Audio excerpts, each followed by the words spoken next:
Vamos assistir essa fofoquinha primeiro sobre o circuitão, depois a gente vê Giamago contra Mireu na solo kill. E a gente viu aí que a Izuru já está de volta, né, no Brasil.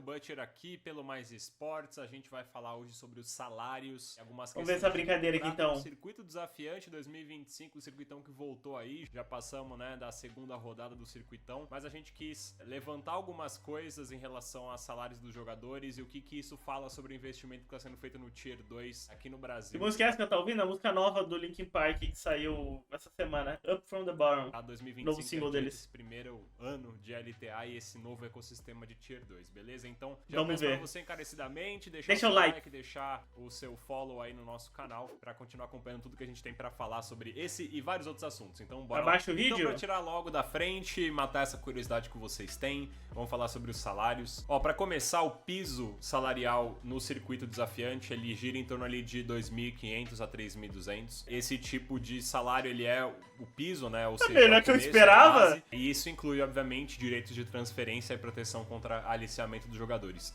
Importante dizer essa questão do aliciamento porque o circuito desafiante é, portanto, um campeonato considerado oficial pela Riot. Isso, inclusive, foi checado com a Riot, isso, inclusive, foi checado também em todos os guias e as regras que a Riot publica de maneira oficial na parte de... Assim, vamos falar a verdade. Não dá pra viver a vida toda tentando ser player com esse salário, eu acho. Tu vai acabar se fudendo um pouco, mas... que tu vai ficar sem formação, sem experiência, nem nada. Mas é um salário que, para um moleque novo que tá tentando se provar, é algo. Do site do LoL Sports, então todos os times... Não, guys, eu sei que dá pra viver com esse valor. Eu sei que tem gente que vive com menos. Quer dizer, é verdade que não era pra dar, né? Mas tem gente que consegue, são gênios. O que eu tô falando é, quando tu joga LoL, tu não tem experiência nenhuma de mercado de porra nenhuma, tu não tá se formando, tu não tá estudando, tu não tá fazendo merda nenhuma. Entendeu? Então, assim... Tipo, tu não tem uma ascensão de carreira. Se tudo der errado, fudeu. É só isso que eu tô falando. Mas é um salário, pô, pra jogar jogo, tem muita gente que aceitaria tranquilamente. Estaria feliz. Times têm sim como requisito mandar contratos para Riot, né, assinar diversos documentos para que a operação dele seja considerada legal e válida perante as regras do campeonato e as regras da Riot. Então todos os times... Eu jogo e me estresso de graça, tem isso. É que, tipo, o meu ponto é só que não tem um plano de carreira com LoL, vocês entendem? Mano, às vezes tu vai jogar 5 anos, mano. E aí é 5 anos que tu jogou, ganhando esse salário, saiu dali, acabou, velho. Acabou, tu tem que começar alguma coisa do zero. Esse é o problema. Mas pra morar em São Paulo é um salário complicado mesmo, realmente. Mas fora de São Paulo, acho que tu... né, seguir todas essas regras que eles assinaram. Então a gente tem uma divisão mais ou menos em 3 tiers de salários no circuito desafiante, tá? A gente tem um tier mais alto, a gente tem o tier que é o tier médio da liga, e a gente tem o tier que eu vou explicar um pouquinho mais adiante, mas é abaixo da média, tá? Pra começar, obviamente, acho que sem surpresa nenhuma pra ninguém, o primeiro tier só contém 2 times, que é a Los Grandes e também a Kabum e DL, né? Esses dois... Vamos chutar lá, estamos falando o quê? 15 mil? Entre 10 e 15, né? Estamos falando? Mais que 15 eu ficaria extremamente surpreso. Talvez o Hirit ou algum coreano chegue em 20, mas me surpreenderia muito. Eu diria entre 10 e 15. Dois times, eles têm um investimento que é considerado um investimento até de nível LTA, né? Então a gente tá falando de realmente salários que giram ali em torno de 15... Que isso? Agora eu entendi porque o Ranger tá de coach da Kabum e DL, pô. De 15 a 30 mil no circuitão? Pros dois estarem sofrendo pra ganhar? Ô, rapaziada. 15 mil, 30 mil reais. Isso, obviamente, a gente tá falando, né? Principalmente esses 30 mil, a gente tá falando muito de jogadores que são estrangeiros, recebem em dólar, a gente tem coreanos nos times, MG, né? Então, realmente é um salário um pouco mais... Hirit, MG. Acho que o Cizi não deve ganhar tanto assim, não. Cara, o House deve ganhar bem, porque querendo ou não, ele tava na Kabum dos dinheiros ano passado e o contrato dele eu acredito que seja o mesmo. Esses caras devem ganhar mais, velho. maior até por causa do valor do dólar ser realmente diferente. E obviamente dentro desse investimento em relação ao salário dos jogadores, a gente tem ali bonificações, a gente tem coisas adicionais de contrato que podem fazer esse valor flutuar para cima. Fora isso, obviamente, são duas das organizações que têm uma estrutura de jogo, de treinamento, né, centros de treinamento, de conteúdo e etc. Também realmente de nível LTA. São duas equipes, portanto, né, que a galera até considera as francas favoritas para vencer o circuitão e desafiar ali a Isurus Estral para disputa de uma vaga no final do ano. Por isso que os salários realmente são maiores e são as equipes de maior investimento no circuito desafiante. E aí a gente chega no patamar médio. O patamar médio, ele gira em torno de 5 mil reais. Então você já vê que é uma grande disparidade entre o top 2, né? Diferença, de né? Grandes e Kabum e DL. Estamos falando e o resto de Flamengo, Red Academy, Cade Academy, pacote que médio, mais? que é o pacote de 5 mil reais. A gente tem, então, aqui nesse pacote de médio, Corinthians, Flamengo, Red Academy, VKS Academy, né? A Vivo Cade Stars Academy, a Rise e a Stella. Então, essas equipes, elas giram em torno de 5 mil. Obviamente, algumas passam um pouco, outras estão um pouco abaixo, mas se a gente falar numa média entre essas 6 equipes, né? A gente tá falando ali de 5 mil reais. Por que a gente fala que algumas estão acima e algumas estão abaixo? Tem jogadores, obviamente, que, né, já são um pouco mais consagrados, tem um nome maior no cenário, que eles escapam um pouquinho essa média de 5 mil reais. Então a gente tá falando de jogadores como Leleco, como Yamp, como Smiley, como Gravitar, né, agora que o Grav está atuando no Academy. Então realmente são alguns jogadores que mudam um pouco essa linha entre as equipes. Mas nunca escapa muito, não chega assim, 10 mil reais, essa média que eles vão puxando pra cima. Então realmente a média desses 6 times gira em torno de 5 mil reais, alguns um pouco acima e outros um pouco abaixo. Faltou um tier ali, não? Que ele falou? O que paga pra jogar?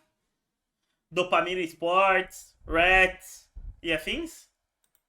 No caso, por exemplo, esses que ficam um pouco abaixo, a gente tá falando mais de Rise e Stella, né, que são duas equipes aí, são equipes de Tier 2, Tier 3 há um bom tempo. A Stella que a gente lembra é a ex-tropa Ryzen, né, o Ryzen, que também já tá no Tier 2, Tier 3 ali já há algum tempo. Investiu, inclusive, bastante no cenário inclusivo, né, junto com a própria Rise, então são equipes que ficam um pouco... 1 de 4? Vou esperar o Ad, rapaziada.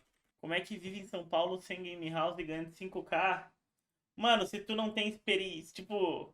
Se tu é um moleque recém-saído, né, de casa, vai morar em São Paulo ganhando 2, 3k, tipo assim, se tu não souber o que tá fazendo com dinheiro, tu queima essa porra e nem vê onde, velho. O vídeo parece baixo, mas o vídeo tá quase o máximo, velho. Não é possível, eu não entendo. Todo dia no YouTube tem alguém que fala que algo tá alto e algo tá baixo. Aí passa 2 horas e o cara fala o contrário. Que eu não sei mais que configuração eu uso aqui. Se a rapaziada no YouTube depois, o canal de cortes, for assistir isso aqui, o que é que tá ruim, mano? Porque eu não consigo identificar, velho. Falou um negócio pra mim, cada vez falou um negócio pra mim. Pouco abaixo dessa média, tá? Então a gente vai agora pra terceira. E pra explicar essa terceira, o que eu gostaria de dizer é que existem duas equipes que elas não têm... lembrando que normalmente... os offices do time, quer dizer, LTA, os offices do time era LTA, né? Normalmente é perto de Perdizes, Barra Funda ali, né? E região. Uma regiãozinha cara até. Então, mas obviamente esses times, eles não precisam de proximidade com a Riot, então... Organização... Também não sei, né? Hoje em dia, algum time faz game house ainda hoje em dia? Eu não sei nem se pode, mano. Mas eu digo pra vocês, tá? Se um time do circuitão fizer game house... vai ganhar tudo. Por trás de maneira, né, Kabum é game house? Será? Convencional. Então a gente tá falando do Dopamina e a gente tá falando do Hats. Então são duas equipes que elas foram meio que fundadas de fato pelos jogadores que estão ali dentro. Então elas não fecharam com nenhuma organização tradicional ou já existente no cenário. Os jogadores meio que tiveram que formar uma organização. Então por isso a gente considera eles abaixo da média. Eu não vi o blog. Na verdade, é quase como se eles estivessem pagando os próprios salários para jogar. Então eles se encaixam muito mais naquela base salarial que eu falei lá atrás, né, de 2,5, 5, 3 jogadores, mas é muito mais um investimento que tá sendo feito só pra coisa rodar, só pra eles terem um nome de uma organização pra jogar. Lembrando que esses dois times, eles procuraram organizações que tivessem, né, interesse em investir no circuito desafiante e trazer o nome das marcas pra lá, só que infelizmente eles não conseguiram e, portanto, eles tiveram que meio que formar as suas próprias organizações pra jogar. Então o investimento ele é considerado basicamente mínimo, por volta dos 3 mil pra cada jogador e basicamente, cara, vamos se pagar aqui, tentar investir o nosso próprio dinheiro pra jogar. Nossa, o time da Reds fez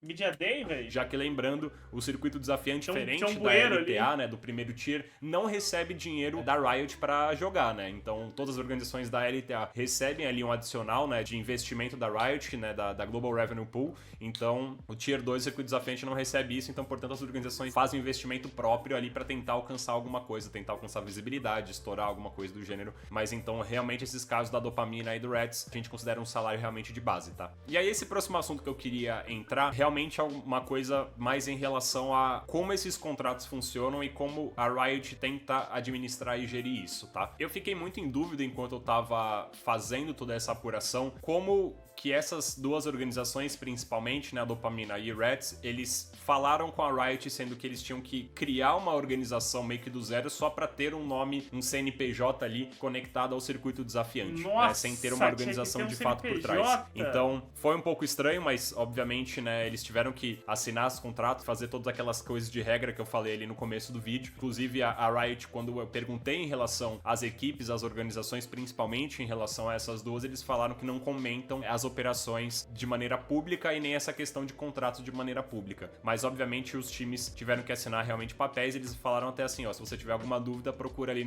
nas regras oficiais do campeonato na página de League Ops, né? Então, eu procurei realmente, obviamente, de fato, assim, eles têm que estar com due diligence, né? Que é basicamente, cara, tudo que a gente precisa que vocês assinem tem que estar em ordem para vocês conseguirem disputar o campeonato. Como o campeonato começou, a gente já passou da segunda rodada, obviamente já ficou tudo pronto, está tudo pronto e eles têm pessoas ali para tomar conta deles, porque uma das regras, inclusive, fala que donos de times, general managers e técnicos não podem ser jogadores. Então, apesar da gente muitas vezes falar assim, né, cara, era o time do Bueiro, a Reds, né, agora não vou entrar nesse mérito, né, mas, era o time do Bueiro, é o time do Bulas, esses caras não podem ser donos das equipes e jogar, isso tá contra as regras da Riot. Então, eles tiveram, né, que apontar.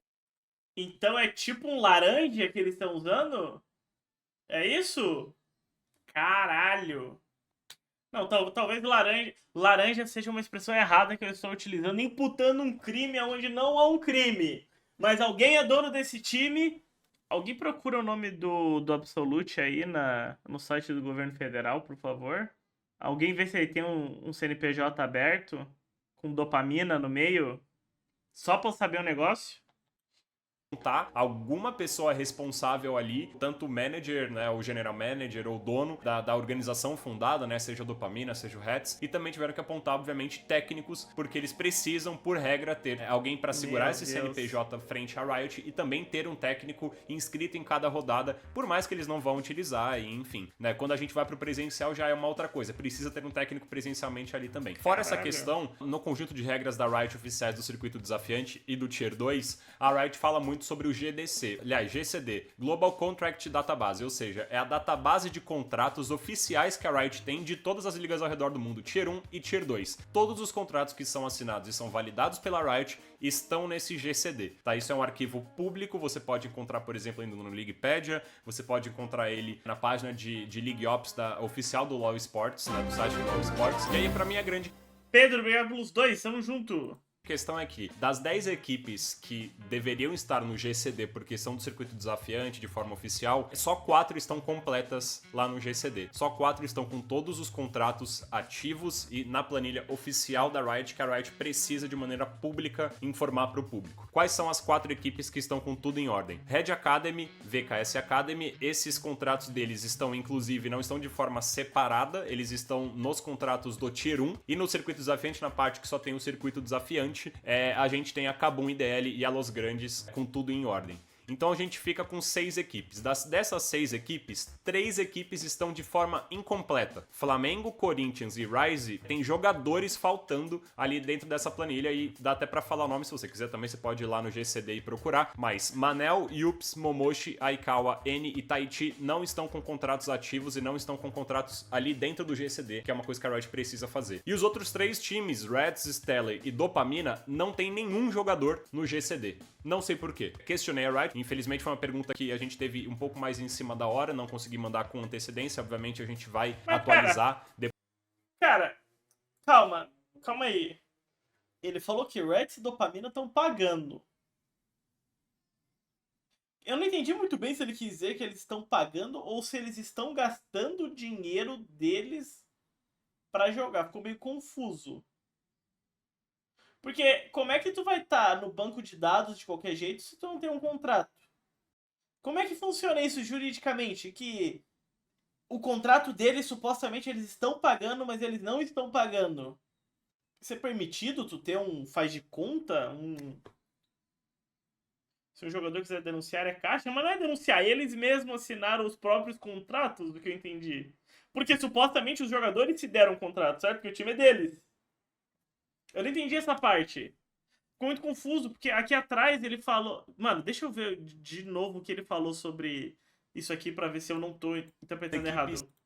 Que elas não têm uma organização por trás de maneira, né, convencional. Então a gente tá falando do Dopamina e a gente tá falando do Hats. Então são 2 equipes que elas foram meio que fundadas de fato pelos jogadores que estão ali dentro. Então elas não fecharam com nenhuma organização tradicional ou já existente no cenário. Os jogadores meio que tiveram que formar uma organização. Então por isso a gente... Ele tá falando que o formar é... Considera criarem um CNPJ que eles transferiram pro nome de alguém. Abaixo da média. Quer dizer, transferindo pro nome de alguém? Não. Outra pessoa, de certo, criou o CNPJ, né? Porque, na verdade, é quase como se eles estivessem pagando os próprios salários pra jogar. Então eles sim... Tu assina um contrato que tu tá te pagando 2.500, mas o dinheiro sai da tua conta e entra na tua conta, é tipo isso? No caso, ó, o mid paga o suporte paga o top paga o jungle o AD o mid. Eles estão se pagando, recebendo um salário, mas o dinheiro tá igual? É tipo isso? Não, eu posso ser extremamente estúpido aqui. Deus me perdoe. Eu estou legitimamente confuso. Se encaixam muito mais naquela base salarial que eu falei lá atrás, né, de 2,5, 3,2, mas é muito mais um investimento que está sendo feito só para coisa rodar, só para eles terem um nome de uma organização para jogar. Lembrando que esses 2 times, eles procuraram organizações que tivessem, né, interesse em investir no circuito desafiante e trazer o nome das marcas para lá, só que infelizmente eles não conseguiram e, portanto, eles tiveram que meio que formar as suas próprias organizações para jogar. Então o investimento ele é considerado basicamente mínimo, por volta dos 3 mil.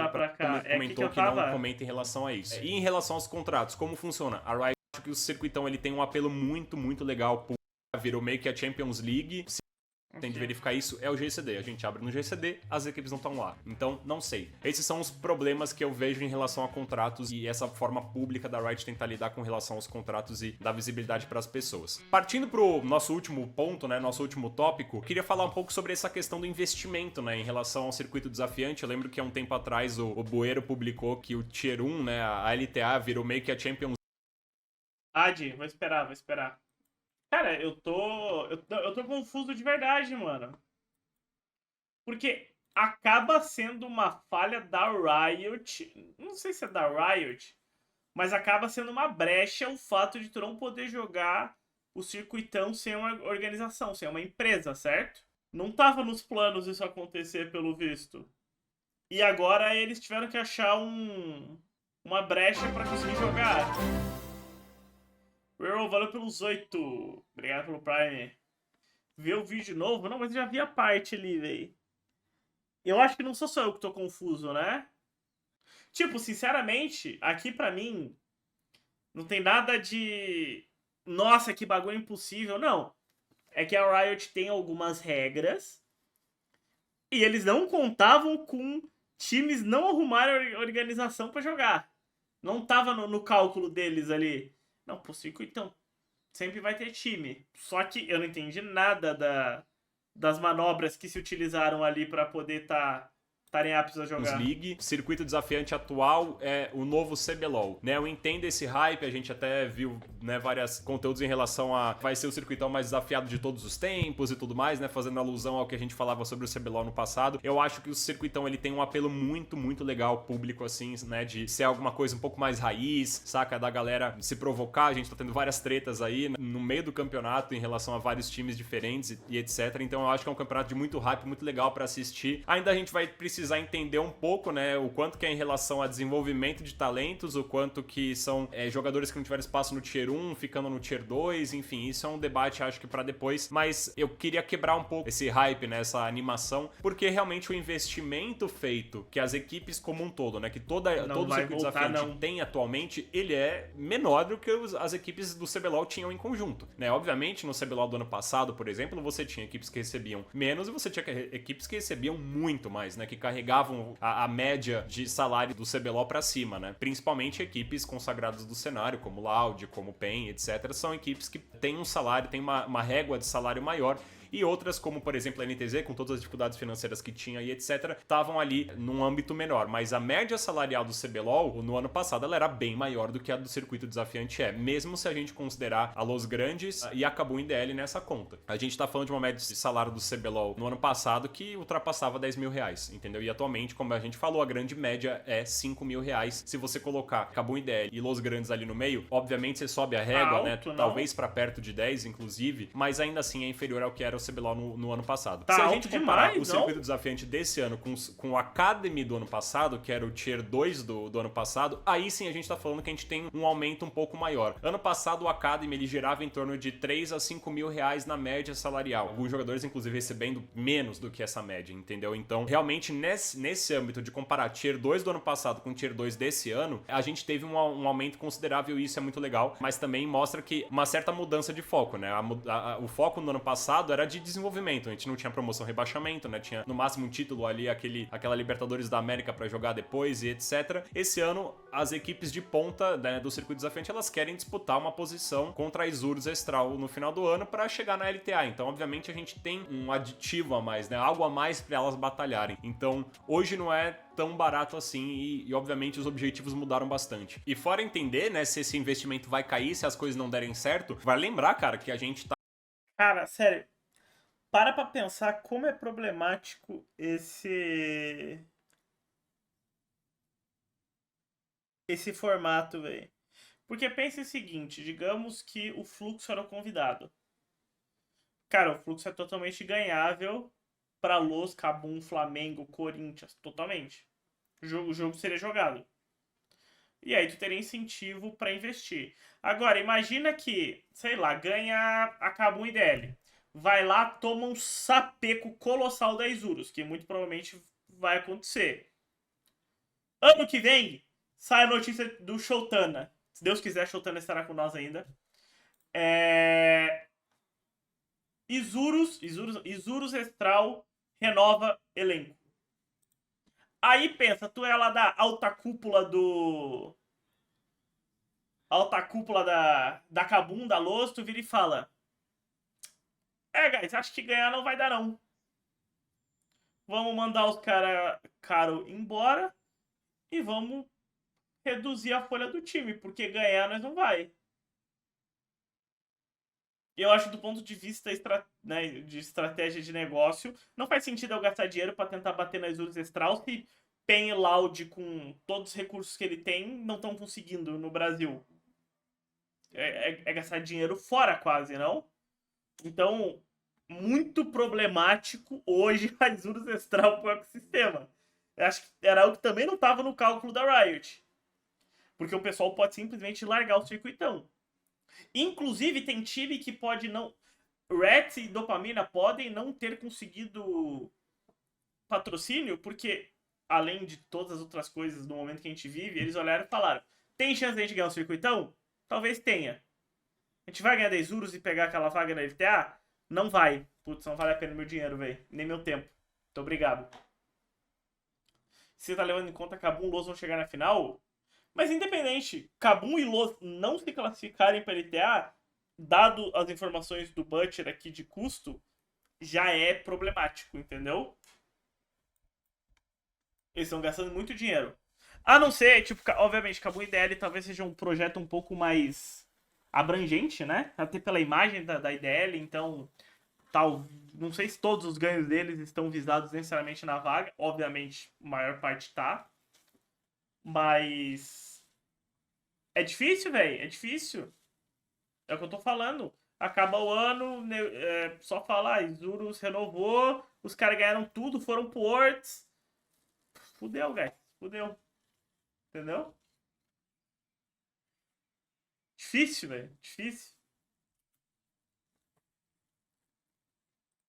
Tá nesse primeiro split, onde duas organizações, como a gente estava falando, da Reds e da Dopamina, procuraram no mercado organizações que estavam interessadas em investir e não encontraram nenhuma. É porque o projeto ou o elenco era fraco, pode falar diversos argumentos, mas a grande verdade é, a gente ainda não sabe o que vai acontecer com o circuito desafiante depois desse primeiro ano. Se vai dar certo, se não vai dar certo. É um mundo de incertezas. Muito provavelmente muitas organizações que até teriam, né, vontade de entrar ali no circuito desafiante, preferiram nesse momento deixar um pouco a água correr, as coisas andarem para entender. Vamos dar um exemplo só. Eu acho que o circuitão hoje ele tem até menos prestígio do que o VCB. Certo? Vamos ver aqui as organizações que tem no VCB. Deixa eu ver se eu acho. O VCB Brasil, né? O VCB que é o nosso regional. Onde é que eu vejo aqui? Sei lá, deixa eu ver um time. Qual time tá lá? A Stella está lá, né? Stanley Gaming. Aqui. Que organizações tem lá hoje? Não, mas peraí, aqui a gente já tá no playoff?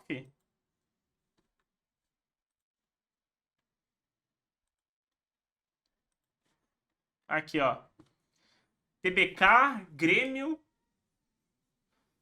Stella, 2Game, Los, eu não sei se aqui é org, Fatality, eu não sei se é org, Sagaz, eu não sei se é org. Essa Agropesca Jacaré aqui, eu tenho uma impressão que não é org. Eu tenho uma impressão. Mas então, tu vê, são orgs que estão no VCB, pois poderiam ter interesse no circuitão, né? E mesmo assim não aconteceu. Daqui eu consigo ver quem? O Grêmio, talvez, totalmente aleatório.